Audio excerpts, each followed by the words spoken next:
ఈ రోజుల్లో ప్రభుత్వ ఉద్యోగం దొరకడం కష్టంగా ఉన్నటువంటి ఈ రోజుల్లో గత ఏళ్ల నుంచి వృత్తి విద్యా కోర్సుల్లో ప్రావీణ్యం ఉన్నప్పటికీ కూడా ప్రభుత్వ ఉద్యోగం కోసం ఎదురు చూడకుండా దొరికినటువంటి ఏదైతే అవుట్సోర్సింగ్ ఉద్యోగంలోనే చేస్తూ ఏళ్ల తరబడిగా జీవనం కొనసాగిస్తూ ఎన్నో ఇబ్బందులు ఎదుర్కొంటున్నటువంటి మంచిర్యాల జిల్లాలో ఉన్నటువంటి ఇటు వైద్య ఆరోగ్య శాఖకు సంబంధించినటువంటి అవుట్సోర్సింగ్ ఉద్యోగులు ఎన్నో సమస్యలు ఎదుర్కొంటున్నారని చెప్పవచ్చు. మరి దీనికి సంబంధించి ప్రస్తుతం మన మంచిర్యాల జిల్లా కేంద్రంలో ఉన్నటువంటి అవుట్సోర్సింగ్ ఉద్యోగులు వైద్య ఆరోగ్య శాఖకు సంబంధించిన ఉద్యోగులు మనతో పాటు ఉన్నారు. మరి వారికి సంబంధించినటువంటి ఇబ్బందులు ఏవి ఉన్నాయి, ఏంటి అనే సమస్యలను వాటిని అడిగి తెలుసుకునే ప్రయత్నం చేద్దాం. అవుట్సోర్సింగ్ ఉద్యోగంలో ఎన్ని ఏళ్ళ నుంచి పనిచేస్తున్నారు? సార్, నా పేరు పురుషోత్తం. నేను 104లో డ్రైవర్ని చేస్తున్నా మంచిర్యాల డిస్ట్రిక్ట్లో. మేము 2008లో సెలెక్ట్ అయినాము. అప్పటి నుండి చేస్తూనే ఉన్నాం. జిల్లా వ్యాప్తంగా 34 మంది ఉన్నాం సార్ ఇక్కడ మేము. కాబట్టి మా అందరికీ బాగా ఇబ్బందులు ఉన్నాయి. ఎందుకంటే శాలరీ విషయంలో మాత్రం కరెక్ట్ నెల రావడం లేదు. ఇప్పుడు ఎన్నేళ్ళ నుంచి చేస్తున్నారు అన్నట్టు నుంచి మళ్ళీ ఇప్పుడు వివిధ శాఖల్లో మిమ్మల్ని అడ్జస్ట్మెంట్ చేశారని చెప్పేసి తెలిసింది. మరి దానికి సంబంధించి ఏ శాఖలో ఎంతమంది చేస్తున్నారు? 34 మంది సార్. 34 మంది ఉన్నాం. అందరం ఇక్కడే చేస్తున్నాం, మంచిర్యాల జిల్లాలో చేస్తున్నాం. కానీ కొందరు టీ హబ్లో చేస్తున్నారు, కొందరు పిహెచ్లో చేస్తున్నారు, డ్రైవర్ల ఆఫీసులలో చేయించుకుంటున్నారు. కొందరు సార్లకు డిఎంఎన్టీ సార్లకు పైలట్గా చేస్తుండ్రు, డ్రైవర్గా చేస్తుండ్రు. అందరం ఇక్కడే సెలెక్ట్ అయ్యాం. కానీ శాలరీ విషయం మాత్రం ఎవరి దగ్గర పోయినా ఎవరు స్పందించడం లేదు.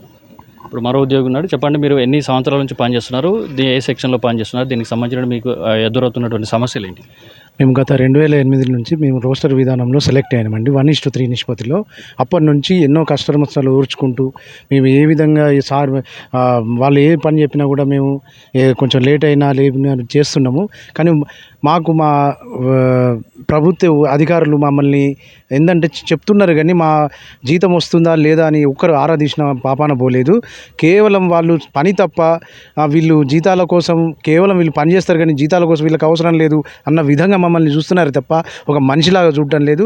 గత అక్టోబర్ నెల నుంచి మాకు జీతాలు రావడం లేదండి. ఇప్పటికి కూడా ఎప్పుడు వస్తాయని కళ్ళలో కాయలు కాసుకుంటూ చూస్తున్నాము. మాకు 2 పిల్లలండి, వాళ్ళకు స్కూల్ ఫీజులు కట్టాలి, కాలేజ్ ఫీజులు కట్టాలి. ఇప్పుడున్న పరిస్థితుల్లో చాలా స్కూల్ ఫీజులు ఎట్లున్నాయో మీకు కూడా తెలుసు. అది ఎంత బ్రతుకు భారంగా మారిపోయింది. చాలా ఆర్థిక ఇబ్బందులు ఎదుర్కొంటున్నాం. అయినా ఏదో మాకేదో జరుగుతుంది, ఈ ప్రభుత్వం మన ప్రభుత్వం వచ్చింది, మనం గెలిపించిన ప్రభుత్వం వస్తుంది, కాంగ్రెస్ ప్రభుత్వం వచ్చింది, మేము ఇంకా ఎంతో ఆశతో ఎదురు చూస్తున్నాం. మా ఉద్యోగుల భవిష్యత్తు ఇంకా బంగారు తెలంగాణ సాధించుకున్నాం కాబట్టి మేము ఇంకా చూస్తున్నాం. అప్పుడు తెలంగాణ ప్రభుత్వం ఆ విధంగా చేసింది మమ్మల్ని.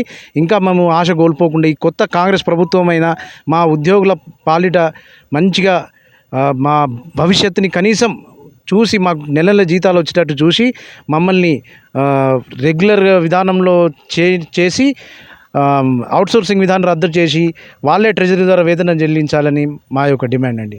ఇంతకుముందు ప్రభుత్వ అధికారులను ఎవరైనా కలిసారా, మీ సమస్యలకు సంబంధించి విన్నవించారు? మరి వారు ఏమన్నారు అధికారులు? మేము జిల్లా లెవెల్లో మేమున్న 34 మందిని కలిసి జిల్లా లెవెల్లో డిఎంఎన్టీ సార్ గారిని కలవడం, కలెక్టర్ సార్ గారిని కలవడం, వాళ్ళకు వినతి పత్రాలు ఇవ్వడం జరిగింది.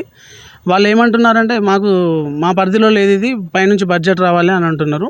పైనుంచి బడ్జెట్ సమయానికి రావడం లేదు. దీని గురించి రాష్ట్ర వ్యాప్తంగా కూడా అన్ని యూనియన్ సభ్యులు రాష్ట్ర వ్యాప్తంగా కూడా వెళ్ళి కలిస్తే అక్కడ గురించి ఎలాంటి స్పందన ఉండడం లేదు. ఇప్పుడు గత ప్రభుత్వం లాగానే ఇప్పుడున్న ప్రభుత్వం కూడా దీని గురించి పట్టించుకోవడం లేదు అనే అనుమానాలు రేకెత్తుతున్నాయి మాకు.